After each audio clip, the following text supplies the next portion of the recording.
Welcome to my channel.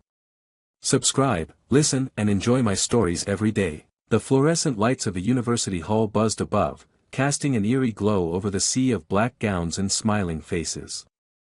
I pushed through the crowd, a bouquet of red roses in hand, eager to surprise my wife, Cecilia, on her graduation day. It was supposed to be a celebration of her achievements, a testament to her dedication. I had arrived earlier than expected, hoping to catch that glimmer of joy in her eyes. As I navigated through clusters of jubilant graduates and proud families, my heart swelled with pride.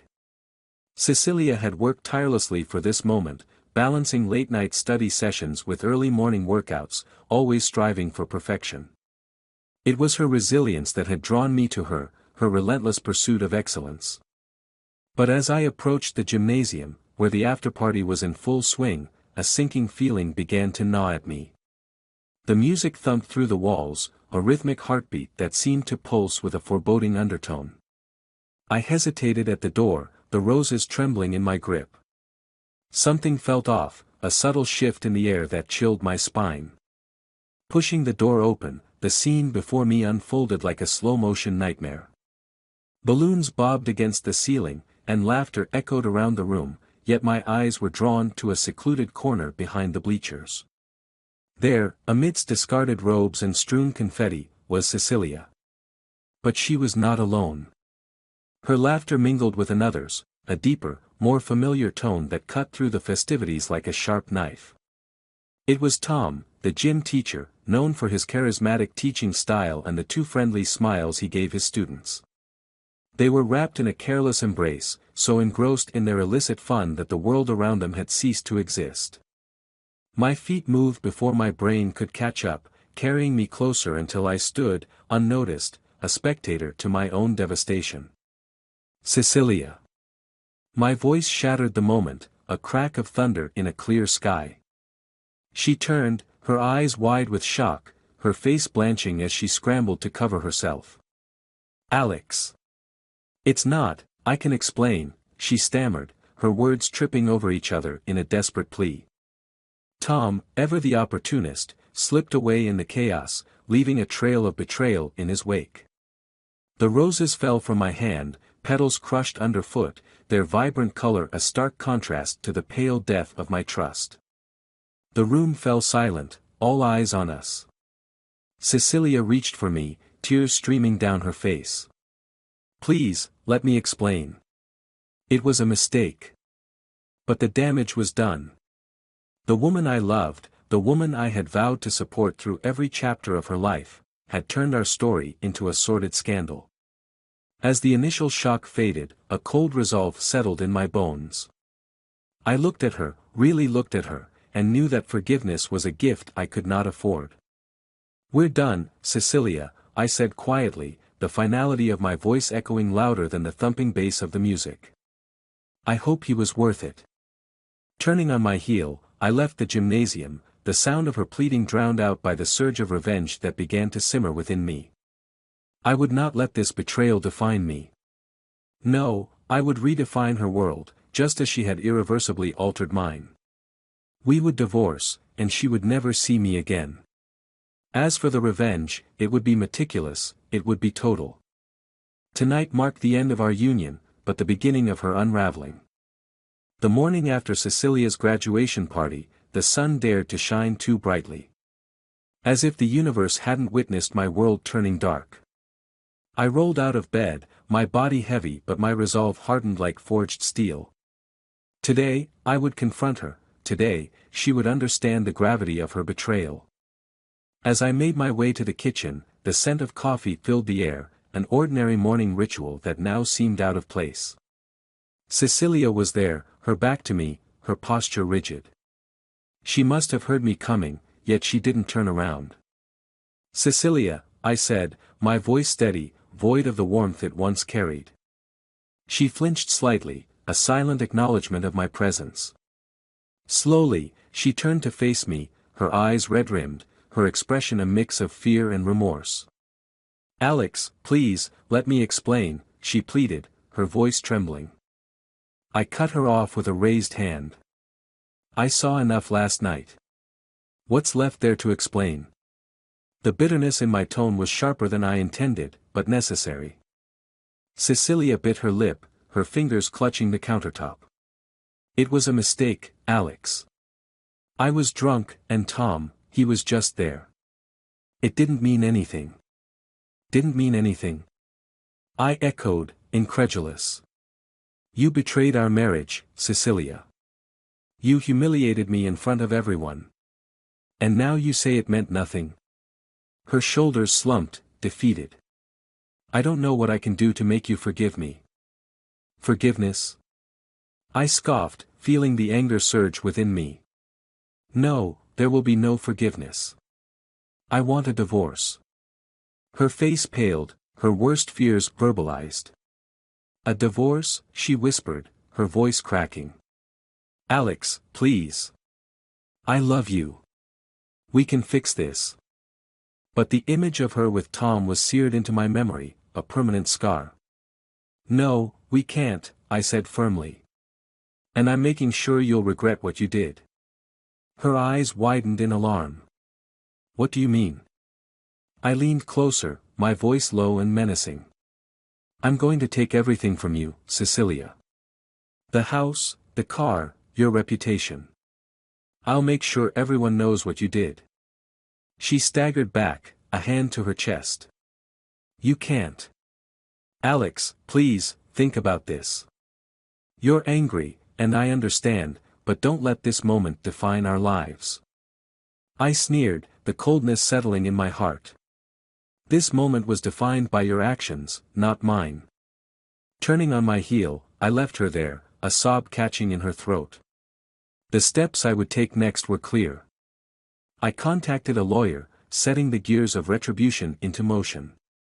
Property claims, slanderous truths unleashed on social media, and whispered secrets to mutual friends, all fair game in the arena she had dragged us into.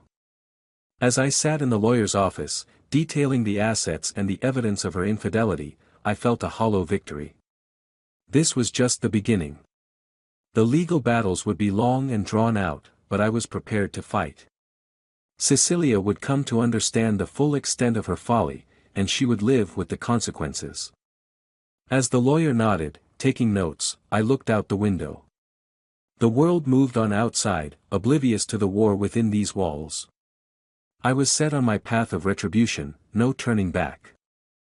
And so, the stage was set for a battle neither of us truly wanted, but one I was determined to win. The intrigue of what Cecilia might do in response lingered in the air, a pending storm on the horizon. Days blurred into weeks as the divorce proceedings turned increasingly bitter. Each encounter with Cecilia was charged with a venomous energy, as if our previous life together had been nothing but a deceitful prelude to this tumultuous end. One crisp morning, I arranged to meet Cecilia at a crowded cafe downtown, an ostensibly neutral ground swarming with the anonymity of city life. I arrived early, the weight of the documents in my briefcase a tangible reminder of the stakes. As I sipped my coffee, my mind raced through the strategy for today's confrontation. I wasn't just aiming to sever ties, I planned to dismantle her world, piece by piece. Cecilia walked in, her demeanor visibly shaken yet defiant. The clatter of dishes and murmur of conversations formed a backdrop to our private drama. She spotted me and hesitated, a flicker of uncertainty crossing her features before she approached. Alex, she greeted, her voice strained as she took the seat across from me. Cecilia, I acknowledged with a nod, my tone clipped. I slid the folder towards her. Everything's in there. The terms are clear. She opened the folder slowly, her eyes scanning the documents. I watched her face closely, each flicker of emotion betraying her attempts at composure. This is excessive, Alex, she said finally, her voice a mix of anger and pleading. It's thorough, I corrected sharply. You brought this on yourself. It's only fair you face the consequences. Cecilia looked up, her eyes meeting mine. Is there no part of you that remembers what we had? Alex, I made a mistake, a terrible one, but do you really need to ruin me? This isn't just about revenge, Cecilia. It's about justice. You shattered everything, I replied, the bitterness rising like bile. I trusted you, and you betrayed me in the worst possible way. As she absorbed my words, her shoulders slumped slightly. I'm sorry, Alex. Truly, I am. But can't we find a way to end this amicably? Must we destroy each other? I leaned forward, my voice low and firm. You thought nothing of our vows when you chose him. Why should I consider your feelings now? Cecilia bit her lip, clearly fighting back tears. Because once, you loved me, she whispered. And look where that got me, I retorted. We're past sentiments. If you agree to the terms now, we can avoid dragging this out in court. She took a deep breath, closing the folder. I need to think about this. Give me a few days. No, Cecilia. Decide now, I pressed, unwilling to grant her the respite she sought. I won't be made a fool of any longer. The tension between us stretched taut as the surrounding cafe buzzed obliviously on. After a long, agonizing moment, she nodded slowly, defeated. Okay, Alex. I'll sign. Satisfaction mingled with a hollow sense of loss as she scribbled her signature across the papers. The deed was done. Cecilia's capitulation marked a victory in the ledger of our disintegrating bond, but the cost was immeasurable. As she left the cafe, a part of my past walked away with her. The future loomed uncertain and jagged, filled with the debris of a love that had once promised so much more. Back at home, I sat alone, the silence enveloping me. The war I had waged was nearing its end, but peace was still a distant, elusive shadow. The intrigue of what might come next haunted my thoughts, a stark reminder that the path of retribution often led to uncharted territories. The weeks following Cecilia's reluctant agreement to the divorce terms were laden with a tense silence that presaged the storm to come. I spent my days meticulously planning every detail of my revenge, ensuring that Cecilia's fall from grace would be both public and devastating. The opportunity presented itself at a large networking event, one that would be attended by all of Cecilia's university peers and influential professionals in her field. It was the perfect stage for my final act of retribution. I had arranged for the grand reveal through a series of anonymous tips to some gossipy colleagues and strategically leaked emails. As guests mingled in the lavishly decorated hall, sipping champagne and laughing too loudly, I watched from the shadows, my heart pumping a rhythmic dirge of impending betrayal. Cecilia arrived, looking radiant and oblivious to the precipice upon which she stood. She greeted old classmates and professors, her laughter echoing across the room, a sound that once warmed my heart now twisted the knife deeper into the wound. Just as she started a conversation with a particularly influential professor, I nodded to the DJ, a cue we had arranged earlier.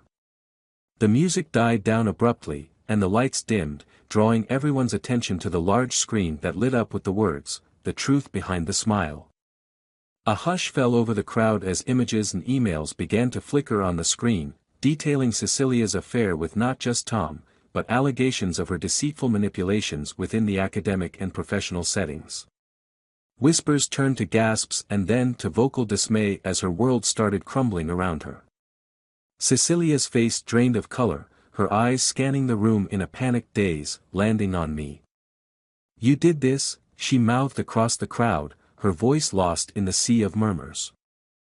I stepped forward, allowing myself to be seen, a satisfied smirk playing on my lips. "You deserve nothing less." She tried to speak, to salvage some of her dignity, but the room was already turning on her. Colleagues and mentors she had respected withdrew their support, their backs turning both literally and metaphorically. The professor she had been talking to shook his head disapprovingly before walking away. As the chaos unfolded, I felt a hollow victory piercing through the adrenaline. I had envisioned this moment countless times, but the reality of her devastation did not bring the satisfaction I had expected. Instead, a profound emptiness settled within me, a realization that this revenge had not rebuilt what was lost. Later that night, after the crowd had dispersed and the digital shaming had done its damage, I found Cecilia sitting alone on a park bench outside the venue. Her eyes, red and swollen from crying, looked up at me as I approached. "Alex, why?" Her voice was a broken whisper. "I knew you were hurt, but to destroy me completely.